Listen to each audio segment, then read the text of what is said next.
Hey guys, it's Erin and Emily from E2 Photography, and today we're going to talk about something that almost every photographer struggles with at some point, and that is blurry photos.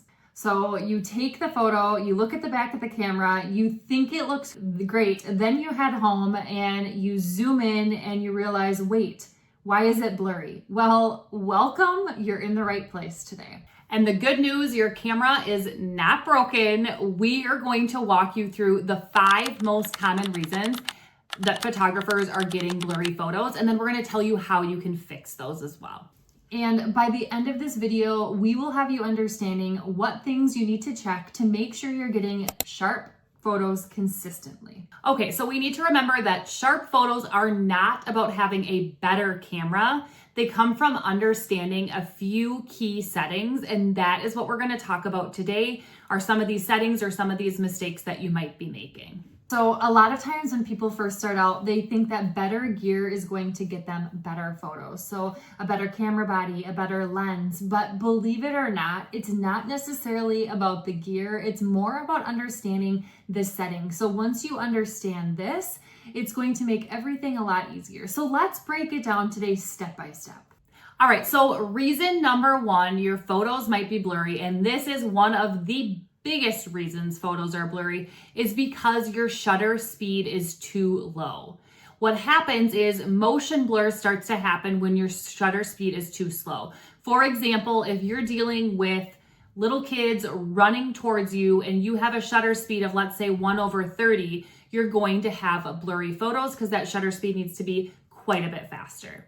So keep in mind, even the smallest little bit of motion, even if it's a person standing still, the wind might blow their hair and that becomes blurry. It's not just kids running really fast or action shots or anything like that. So a quick fix for this is to obviously use a faster shutter speed. So for portrait sessions, we are always at a 1/150 or faster. And if you look at this photo here of the little girl spinning, if we were taking this photo, we would shoot even higher than a 1/150 because we want her to be tack sharp. If we shot this at a 1/, let's say 100, she would most likely be blurry. So we like to shoot and be safe, shoot a faster shutter speed whenever possible. All right, let's talk about reason number 2 you might be getting blurry photos, and that is that you missed focus. So your focus point matters more than you think.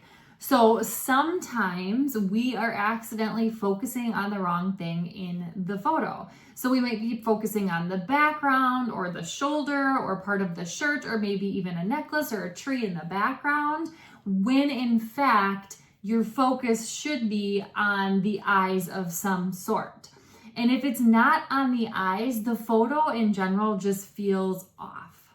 All right, so a quick fix is to focus on the eye closest to the camera. So if your client is facing maybe sideways, we're always looking for the eye that's a little bit closer to the camera.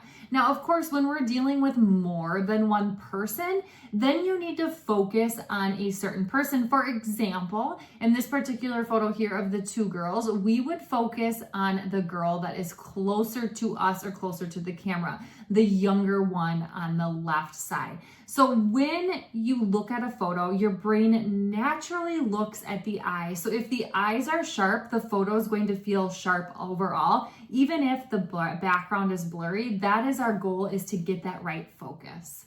Okay, so reason number 3 that a lot of photographers get blurry photos from, because we all love that creamy, dreamy background. So what happens a lot of times is we use a wide aperture. So reason number 3 is your aperture is too wide. And wide apertures create very shallow depth of fields.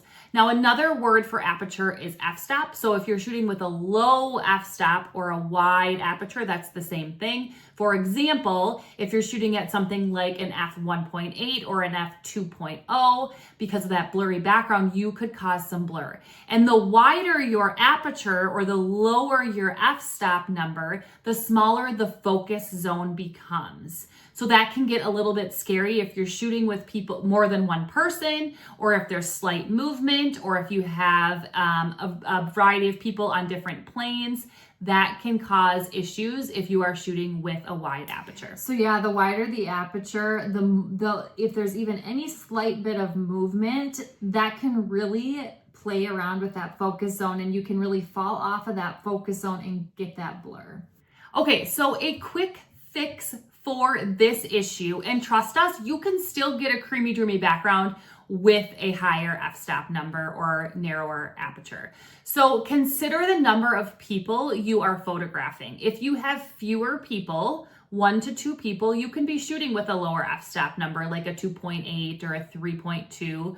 As you get more people, you want a higher f-stop number so you get them all in sharp focus. All right, let's jump into reason number 4 you might be getting blurry photos, and that is camera shake. So remembering that your hands can cause blur too. So we have to think about, it's not necessarily just our clients, the people we are photographing, but it might have something to do with us and how we're holding the camera. So even any little slight movement of us holding the camera, especially if those lenses are really heavy, it can cause blur.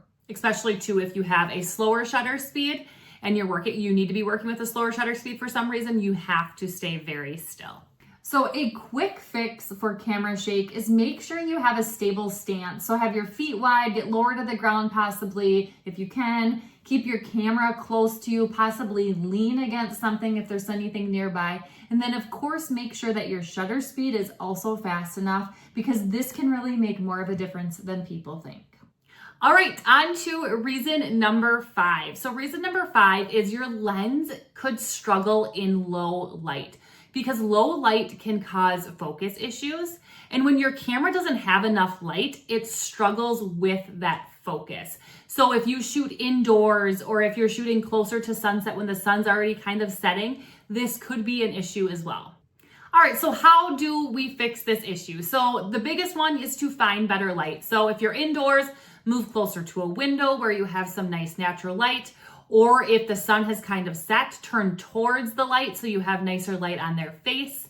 You could also increase the ISO if needed. That's going to help as well. All right, so just a quick recap is these are the 5 things to kind of check and think about so you don't get those blurry photos.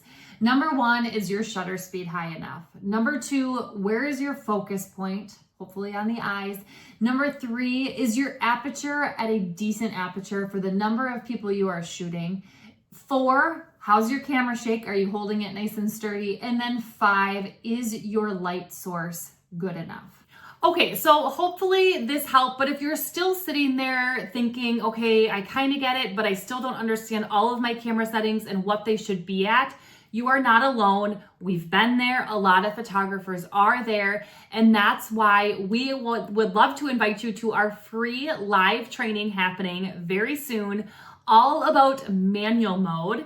And we are breaking down our simple steps we take at every session to get our settings perfect and get our exposure perfect and getting those sharp and crisp images that we want. Now, if you like this video, don't forget to subscribe and share with a friend so we know to make more videos just like this one. And we will see you next week.